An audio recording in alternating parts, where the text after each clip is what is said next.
Welcome to the Department of Sayang. This is a special agency for a special purpose. Ang magbigay ng second chance sa mga mortal. Bilang isang trainee time god, dadaan kayo sa isang masusing training bago kayo ma-hire dito.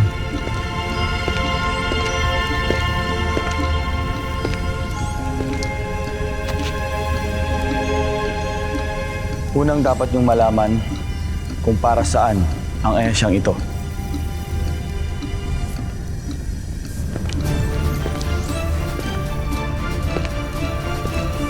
Makapangyarihan ng oras.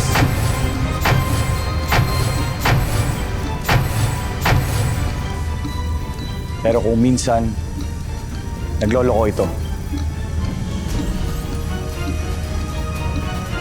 Minsan kulang ang oras na naibibigay sa mortal to reach their full potential. Minsan kulang ang oras nila na kasama ang isang mahal sa buhay. Minsan kulang ang oras na maayos ang pagsubok na ibinibigay sa kanila.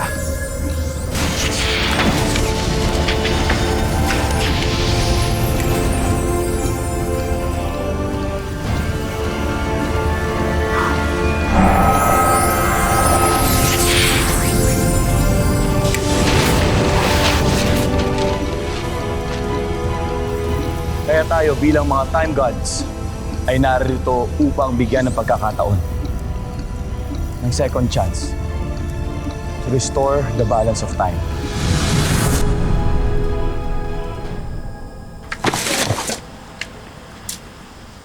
Bakit mo tinapon? Hindi pa naman sira.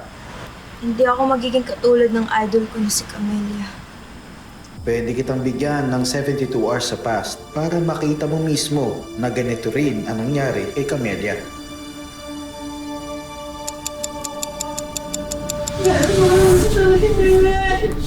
Alam mo, hindi pa naman huli ang lahat. Pwede pa kitang bigyan ng 72 hours sa past para makausap mo pa siya. Itong librong ito ay may magic.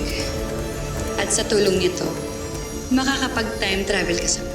At pagkatapos ng 72 hours, babalik ka na dito. Kaya dapat tayo ay mag-ingat. Hindi lahat ng mga mortal ay pwede nating tulungan. Pinipili natin ang mga mabubuti ang puso. Hindi yung natutukso na kumuha ng bagay from the past. Pero, Father Time, ano ba talagang mangyayari pag may mortal na kumuha ng bagay from the past? Tatlong bagay. Una, nagkakasakit sila. Ito ay tinatawag na time sickness. At kapag lumala ang time sickness, tuluyan na siyang mabubura. Pangalawa, nasisira ang time-space bridge. Nagloloko. Nagbubukas na hindi naman dapat. Kung minsan tuloy, may mga taong nakakalusot. Napupunta sa malayong panahon.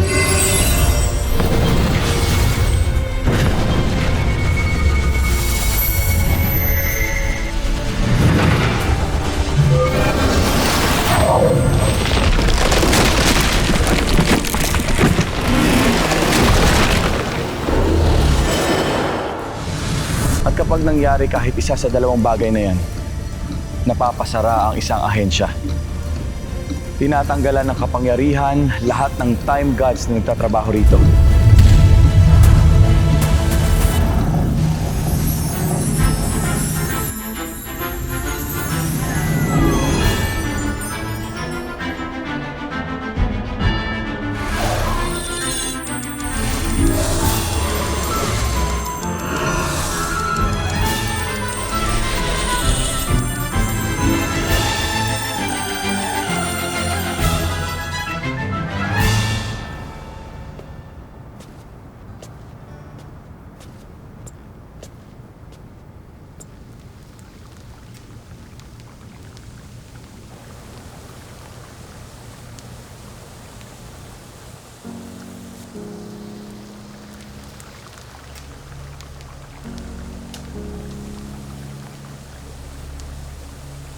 Ano niluluto mo, Chef?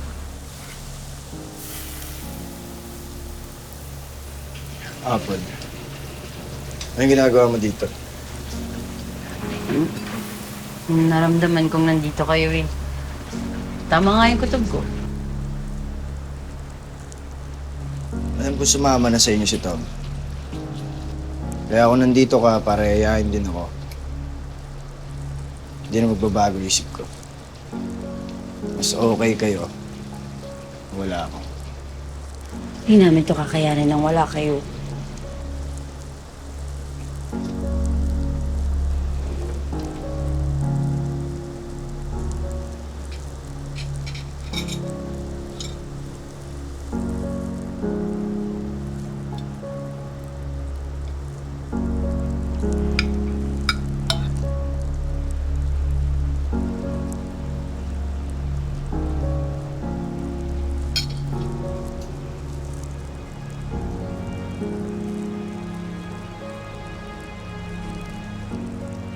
Ano ba yung adobo natin, Chef?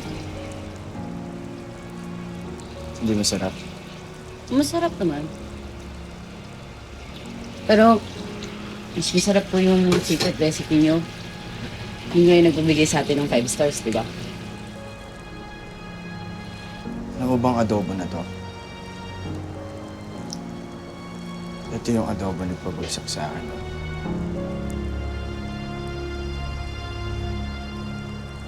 His adobo is all flesh. No substance. I'm giving his restaurant my lowest rating ever.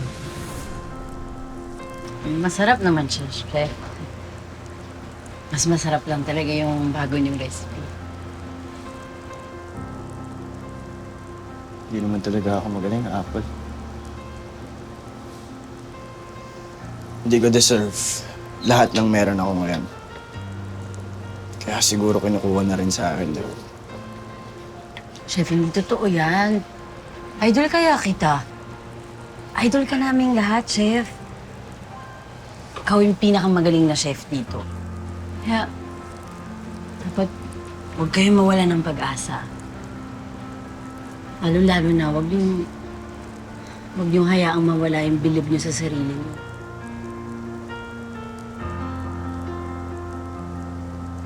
Mawabalahin ako. Nagsasayang ka lang ng oras. Hindi mo kailangan damayan. Malis ka na. Hindi ako aalis, Chef. Hindi kita iiwan dito.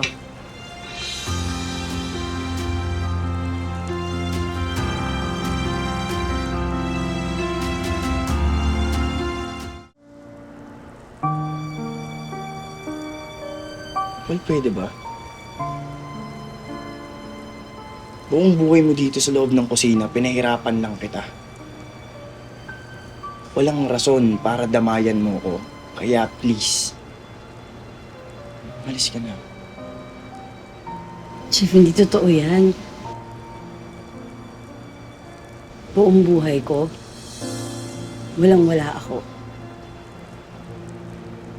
Kayo lang dito sa H&B yung tumanggap sa akin. Ikaw lang yung nagbigay sa akin ng trabaho. Oo, lagi mo kong pinapagalitan. Pero alam ko namang para sa akin din yun eh. Para sa H&B. Chef, kaya ngayon na kayo yung may problema. Dadamayan ko kayo. Ang bait mo sa akin. Dapat nga magalit ka sa akin dahil sa ginawa ko sa'yo eh. Chef, okay lang. Normal naman yun. Siyempre, boss ko kayo. Pero hindi mo naiintindihan na Apple, may ninakaw ako sa'yo. Chef, anong ninakaw mo sa akin?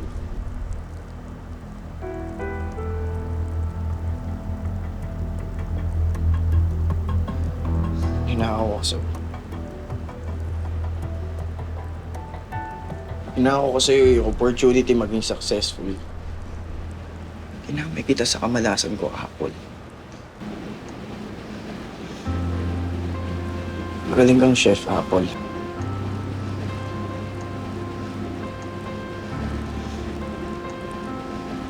Di mo deserve magtiis sa kagaya ko. Yung food truck, yun yung opportunity mo. Wala ko sa'yo. Magtatagumpay ka, Apple. Kahit wala na ako sa tabi mo.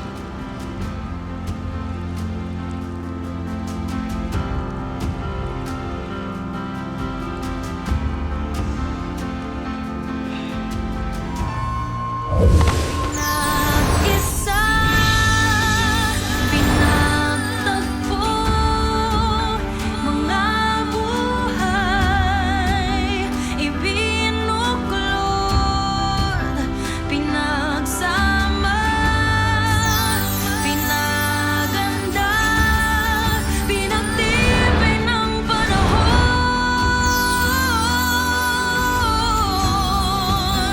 sasayaw sabay sa andon, aawit sa bagyo. Kahit na malayo ka na, kahit na wala ng pag-asang magkita, hahabulin pa rin Ginawa mo. ang pagsita. Turo sa akin ito ng tatay ko, Chef. Sabi niya, ang yakap, parang bagong lutong ulam sa kumakalam na sikmura. Nakawala to ng lungkot.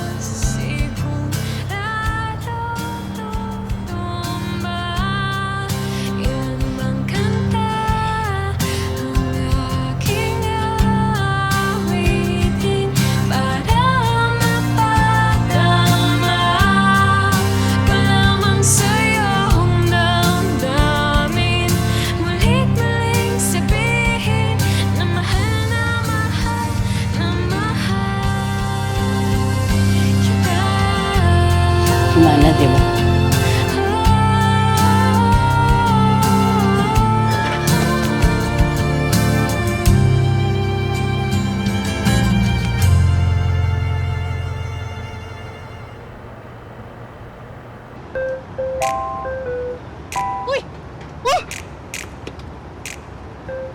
Sorry. Ingat naman. Sorry. Trabaho na? Ano? Puro landian? Grabe naman to. Guys, si Apple, natawagan niyo na ba? Anong update? Wala pa? Sorry, wala pa. Ganda, di ba? Thank you, Matcha. Pwede ba ako sumali dito? Uy! Chef Harvey! Baka overstaff na kayo eh. Hindi po pwedeng-pwede, chef. Siyempre, wait lang. Kumpleto na tayo ulit! HNB! HNB! HNB! HNB! HNB! HNB! HNB! HNB! HNB! Hop. Tama na. Okay, work. Hindi tayo HNB, okay? Hindi tayo HNB ngayon. Chef Harvey, buti nagbago yung isip mo. Na-realize ko lang na hindi pala talaga dapat tayo sumuko. Kasi yung HNB, tayo. Hindi yung restaurant.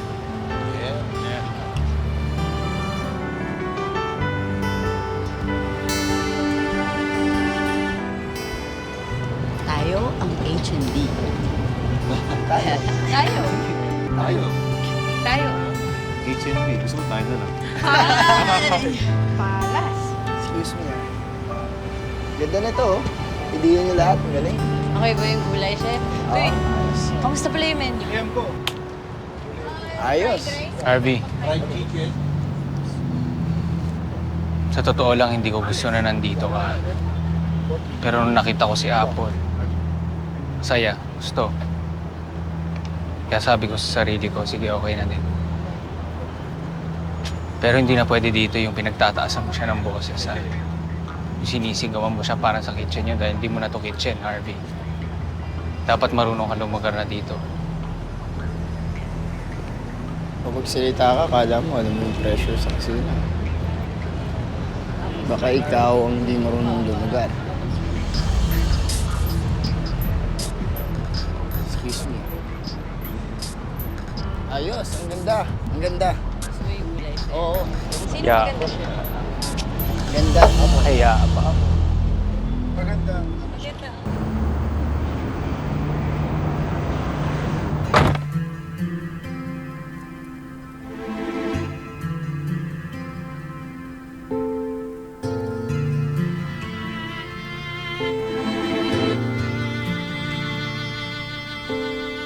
Only you were here.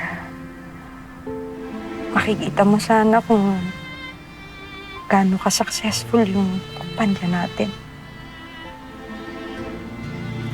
Yung restaurant empire na pinaghirapan natin na tayong dalawa.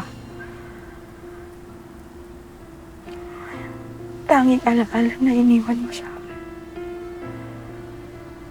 Natupad ko na yung mga pangarap natin, Cesar.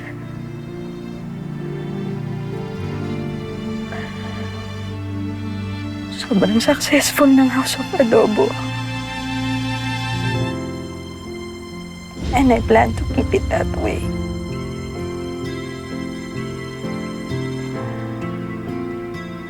Pagbabagsakin ko ang lahat ng lalaban sa akin.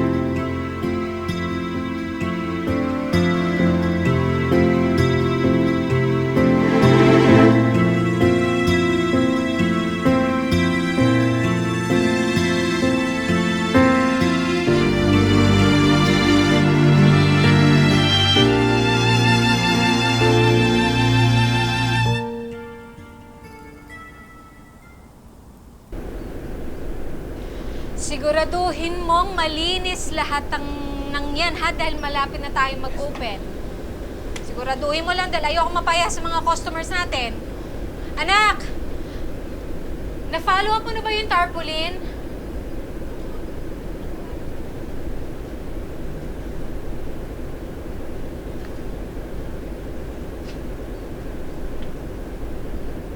Bakit ang dami-dami mo pang flyers? Ba't hindi mo pa ipamigay sa kanila?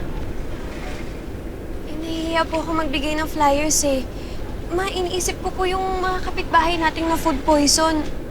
Galit na galit po sila sa H&B. Tapos kung alam lang po nila, ito pong business natin yung may kasalanan. Congrats kay... Uy! Thank you! Thank you! Swerte naman natin, ma. Meron tayong mga supportive na kapitbahay. Siyempre, hinihintay nga namin discount card namin eh. Ay, nako, huwag kang mag-alala. Talagang magbibigay ako ng discount. Soft opening pa lang naman eh. Ano ka ba? Oh, anak, Ako na sige, po. bigyan mo sila ng mga tubig. Oh, dali! Okay. Habang hawak-hawak nila yan, papa-selfie ako ah. Selfie tayo, selfie! Tara, tara, tara! Dali! Oh, ito pa. Okay. Ika, selfie tayo, selfie, selfie, selfie! Ayan! Oh, halika na! Oh, smile! 1, 2, 3. Ay! Ah! Diba? Ganda! Oh, ano? Ano ka ba, Mare? Puro selfie? Wala ka bang pakain? Hindi ko, Mare. Huwag ka mag-alala. Magtitreat ako. Kakain tayo sa napakasarap na restaurant yan. Pero masarap ang pagkain nila dito.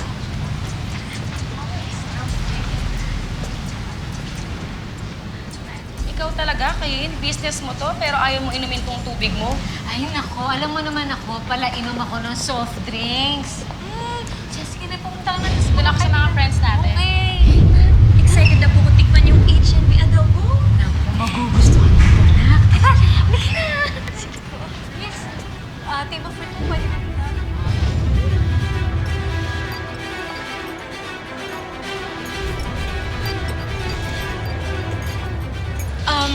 Ano nga pala ito? Hindi ko na Ha? Masakit? Opo eh, hindi ko po alam bakit. So, are you saying na nakuha nila ang sakit sa H&B? Well, I don't wanna blame or accuse. Iniisip mo yung sasabihin nila. Hindi mo man lang ba iniisip na baka magsara itong water station natin? Alam mo, mas gugustuhin kung ganito na ang mangyari Ito, bigay mo yan, ha? Pamigay mo. Para sa'yo din naman itong iniisip ko eh. Ano ba naman ito? Iniisip ng ibang tao. Hindi man lang isip itong water station. Yung tubig, ayusin mo!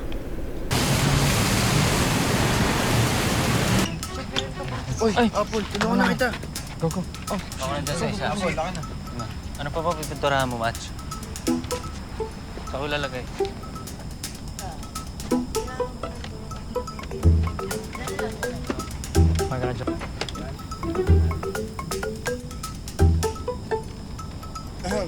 So, tuloy ka na yan.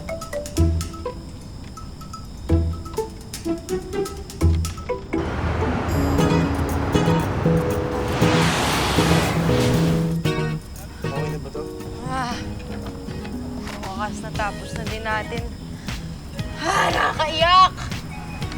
Oh, pupunasan ko na luha mo. Baka may sipon pa yan. Tigilan mo nga ako. Sana all pinupunasan yung luha. Hindi na kasalanan niya. Huy, hindi ah.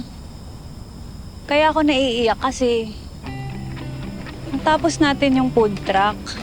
Miski sa panaginip, hindi ko naisip na magagawa ko yan.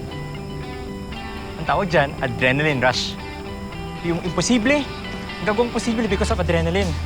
Adrenaline! Gilbert, tama na. Alam mo, Philbert, Kami lahat dito. Ay, Gilbert talaga. Dalan mo eh. Guys! Ops, may surprise ako sa inyo. Okay. Ready na? 1.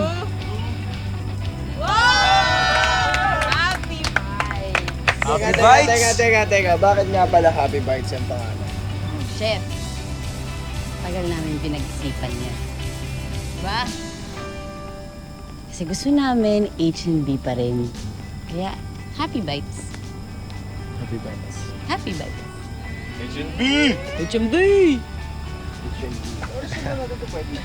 Dito, akin. Pwede doon, no? Kahit naman Ano lang? dyan. Dito bagay yan eh. Okay, no? Yan. Bagay. Okay. Ganda!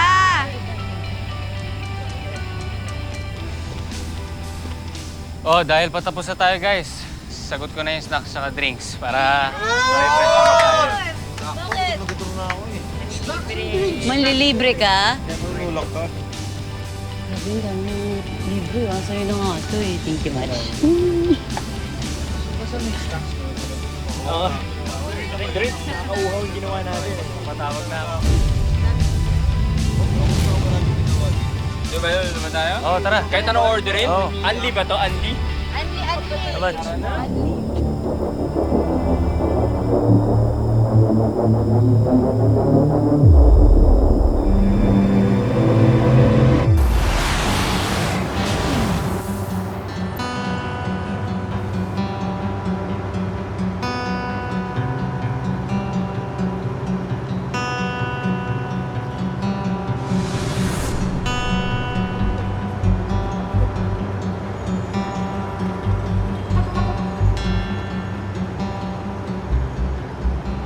Tapos ito, tinan mo. Ito yung architectural design niya.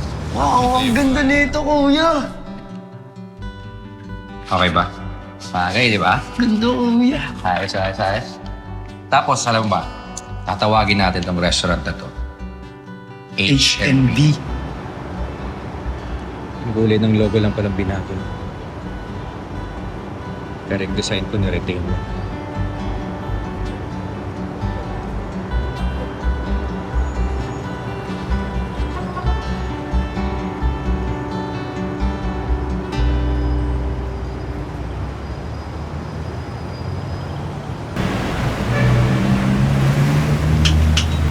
Alam nyo guys, don't get me wrong I mean, maganda tong nagawa natin.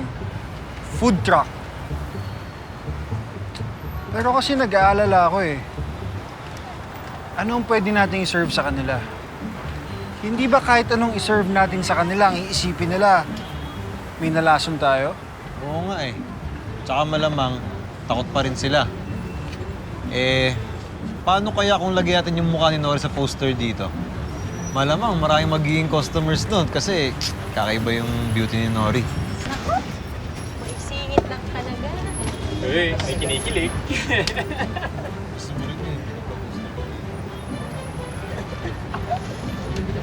Hoy, huwag kang magpapadala sa kalandian niya. Diyan siya magaling sa paglalandi. Yan naman pala. Buti sana kung kasing pogi siya ni Frank. Lo. Hindi naman. Pero may naisip ako na pwede ko yung tulungan din eh. Kasi pwede ako mag-live tapos sabihin ko na nandito ako tapos pwede silang kumain dito, di ba? Maraming fans ko na pupunta doon. Buti sana kung ganun lang kadali yun. Hindi kaya ganun kadaling magbawi ng customers.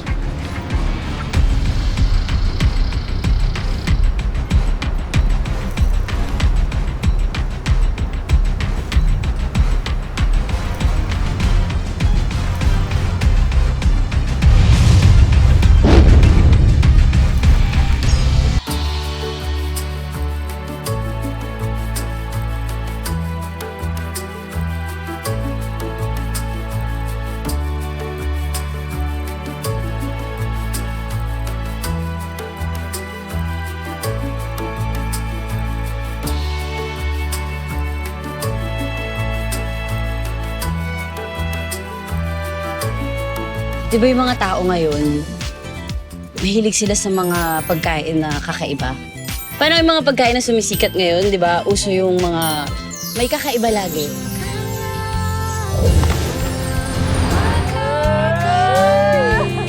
Tagal mo na ako kilala, Mats.